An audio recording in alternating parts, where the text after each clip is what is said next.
welcome to Book 101 Review. Book 101 is all about the books that I read for the last 40 years. And today I have my special guest, known as a DJ Raman. He's a music pop culture commentator, crypto fanatic, and of course, podcasting guru, as well as a writer too, no other than Miss Cristina Santiago.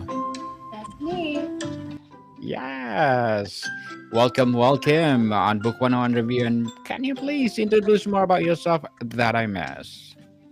Oh, you didn't miss a thing. You actually nailed it. But I am Cristina Santiago, podcaster, commentator, writer, everything he said. And I'm happy to be on your show. Follow me on Twitter, Roman Four Door, by the way. Yes. Miss Cristina Santiago, thank you so much for sharing your knowledge and wisdom to the world. Of Thank you, course. thank you, thank you. And today let's talk about podcasting itself. Beyond the topic itself, what was the fundamental void or need felt your podcast was uniquely positioned to fill when you are started? You want to know like what made me want to start podcasting? Yes, please. Mm, this is okay. Don't laugh, but it's Martin Lawrence from Martin. You know that show, that TV show? Yes. Of course he was, a radio host, but seeing him in the relationship with Gina, her personality mixed with his career is what inspired me to get into podcasting. When I was a little girl, I was like, I want to be a mixture of Martin and Gina. Because I'm just this goofy person and I love music and I love entertainment. So definitely that's what inspired me. But other than that, I would say my professor, when I went to Euler, Amy Barnes, yes, Miss Professor Barnes inspired me to get into podcasting. Um, I took a public speaking class and I got an A, and I was like, you know what? I'm gonna start a podcast. And I also was influenced by people from my city. I mean, we have a lot of gatekeepers there that's in the Arkansas rap underground world. So I've been inspired by a couple of them as well, particularly one, of course, but definitely I've had some influences. In a crowded podcast landscape, how do you navigate the tension between creating a content you're truly passionate about and creating content you'll never or you will attract a larger audience? That's a great question. Because from my perspective, I feel like you're asking like, what do you like to feed your audience, but what also do you like to create for yourself, correct? Yes. And how I divide that, I go with the flow.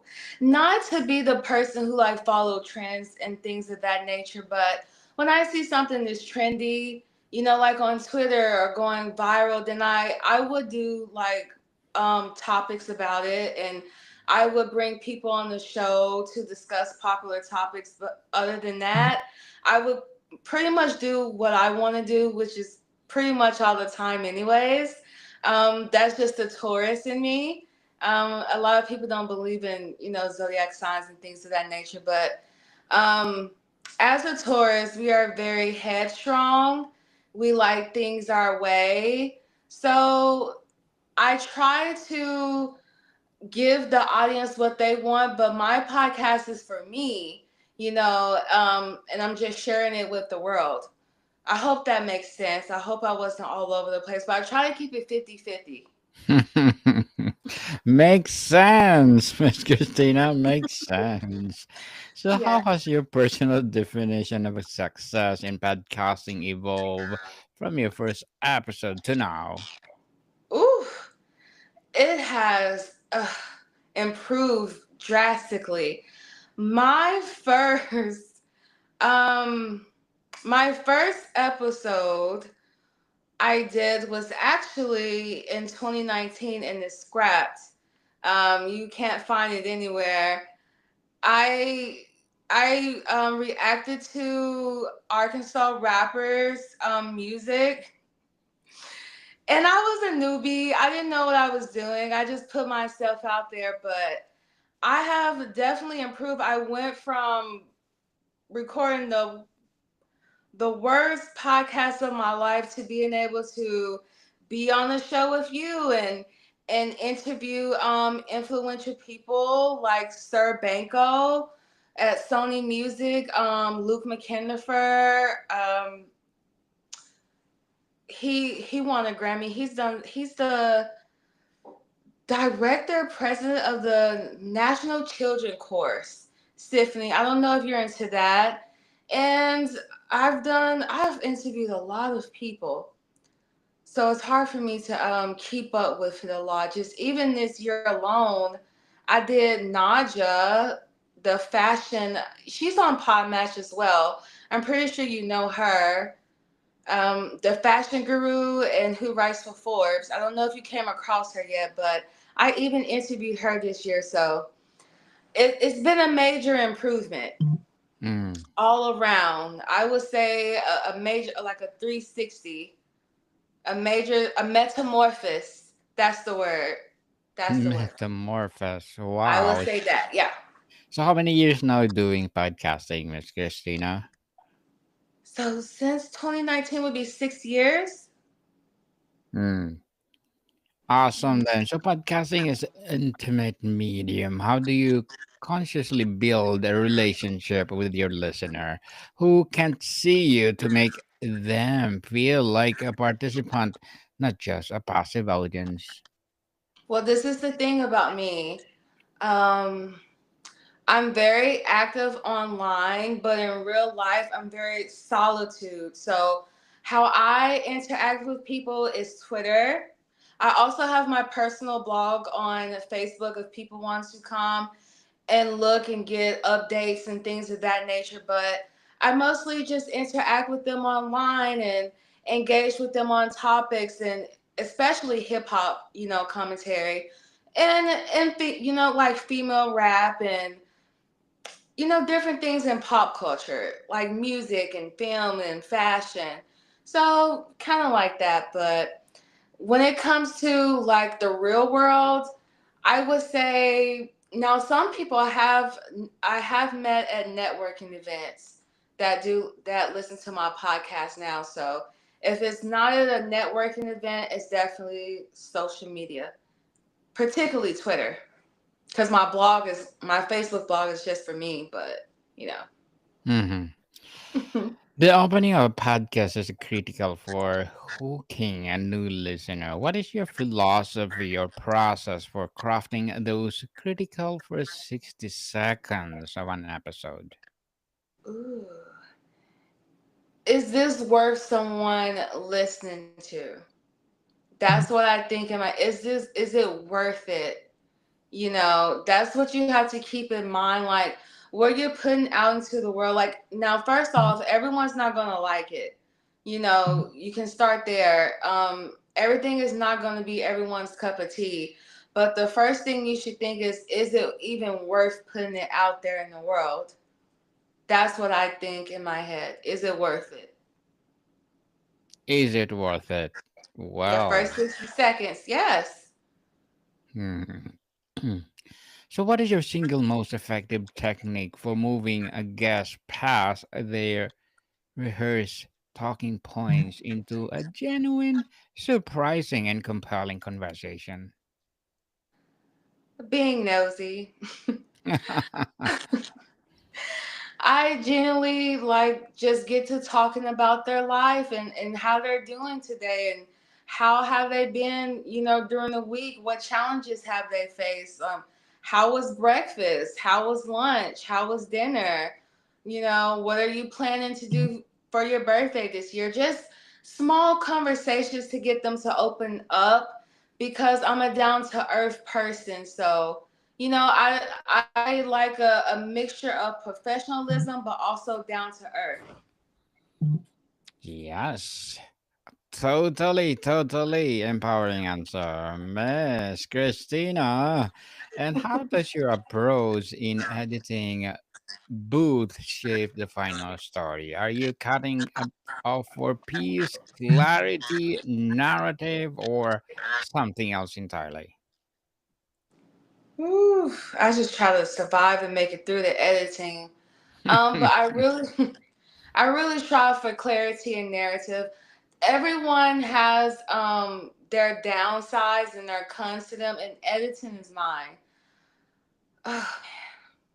Mm-hmm. One day, one day I will have someone edit my episodes for me because I'll be honest with you, that's not my strong point. Editing. Laborious.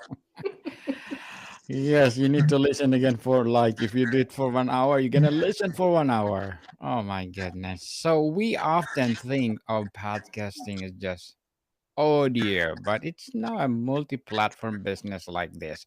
How does your show exist and engage with this audience on social media, YouTube, or through community platforms? Which one do I use? Community platforms. Yes. So how do your show exist nowadays? Are you adapting with the new technologies or are you still doing the audio thing? I'm adapting with AI. I will Hmm. say that. I have did some experimentation with AI narration. I write stories. Like I have a horror story. It's called Brinks Academy, and it's about a group of high school students solving a mystery murder at their high school. I wrote it, but I wanted like a audio narration over it, like an audio book. So I am getting into the new, way Trends. of things, and AI is very helpful. Mm.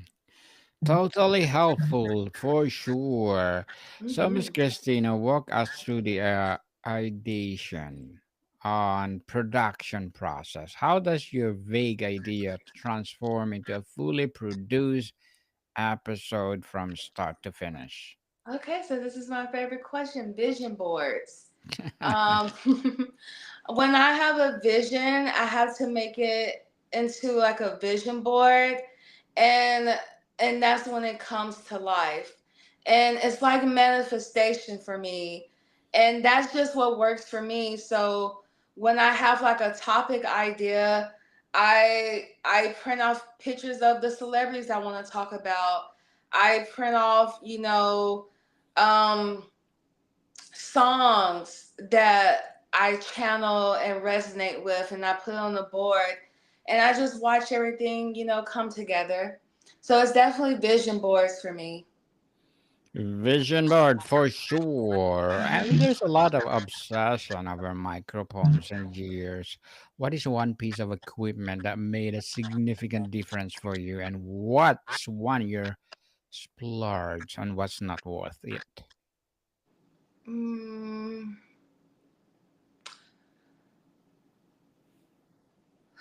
ooh. It's not gonna be what you think, but it does go with podcasting though. It's an audio tape recorder.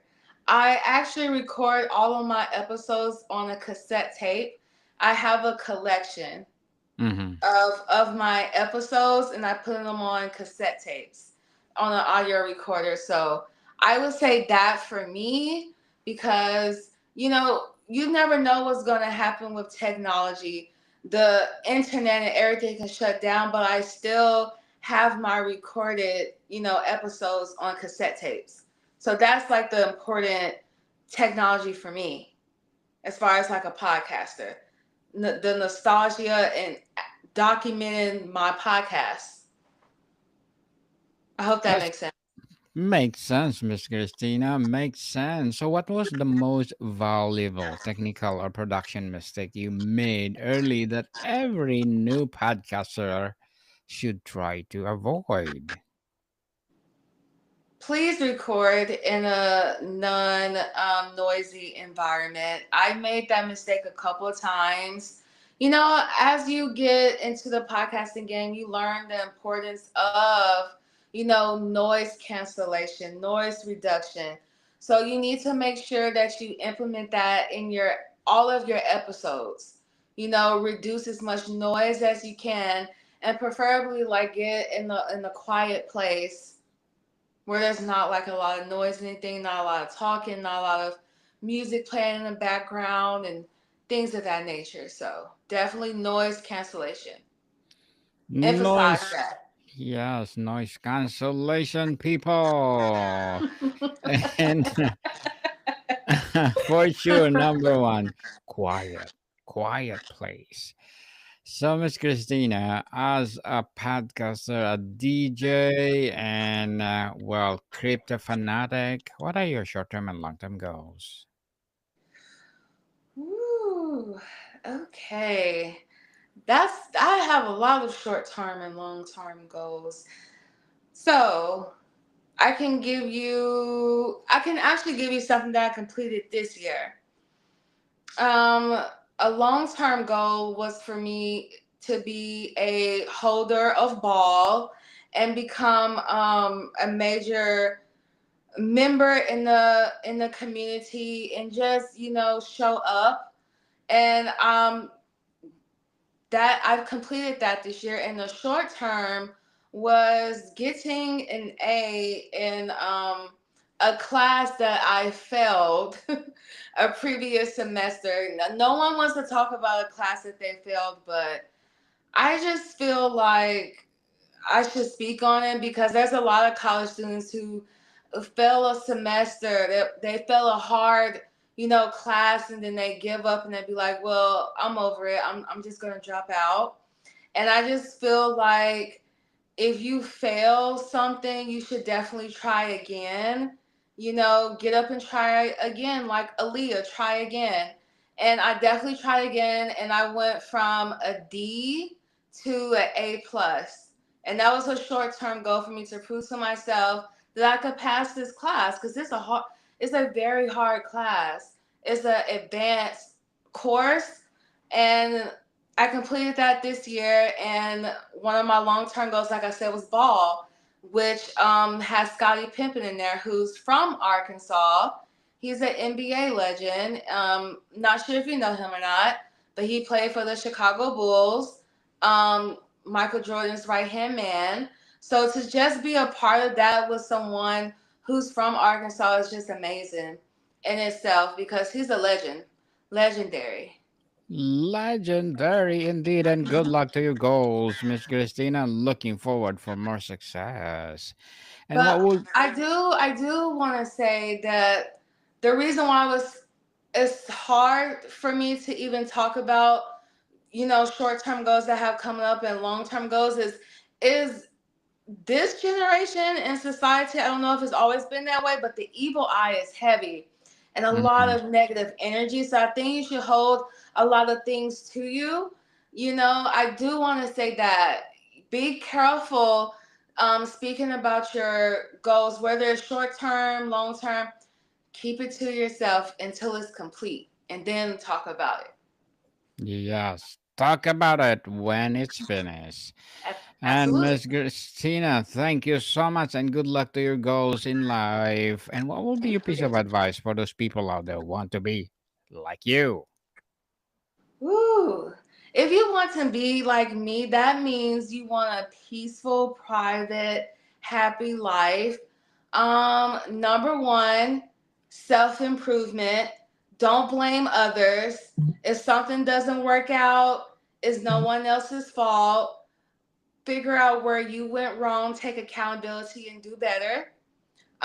Number two is do it for yourself. You don't have to prove anything to anyone. If they see it, they see it. They don't, they don't. That's fine. Do it for you. Um, three, be happy.